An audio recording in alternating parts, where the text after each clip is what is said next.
Hey, Karine, just one on what happened with Russia, and then one on banking. But the first one, can you give any sense of when the administration was first informed that this happened, and then also what the timeline was for the first time you guys reached out to your counterparts in Russia to flag this as an issue as you pushed for consular access? So I don't have a specific timeline for you at this time. I can tell you that the president was briefed on this during his presidential daily briefing this morning.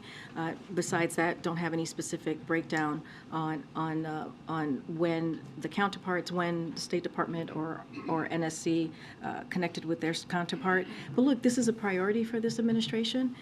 Regardless of whether someone has received a wrongful detention designation, the State Department seeks consular access for all Americans held abroad, and that's what we're waiting to do. That's what we're fighting for, to get that consular representation for Evan at this time. And then on the bank regulatory proposals that the president directed towards the banking agencies today, it was made repeatedly clear that that the agencies had the authority under law to implement those without any congressional legislation. If that's the case, and if we were attacking the former administration for rolling it back, why did it take until a crisis to decide that these are things that need to be done? Let me just say, unfortunately, the Trump administration regulators weaken many important common sense requirements and supervision for regional banks, like Silicon Valley Bank and Signature Bank, whose recent failures led to that.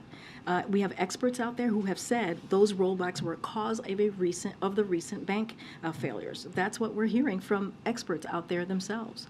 So just want to be very clear. It's not just us who are saying that. That's what the experts as well are saying. So today, the president is urging the banking regulators to consider reforms that will reduce the risk of future banking crises, stronger liquidity and capital requirements, annual stress tests, living wills, and stronger supervision.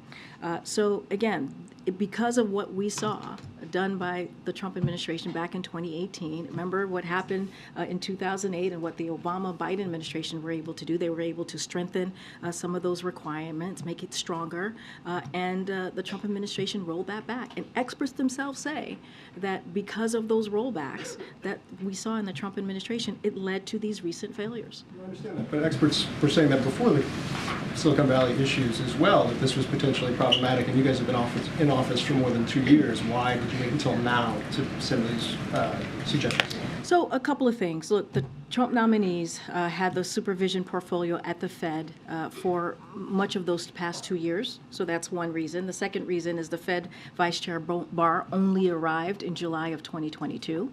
That's another part of that.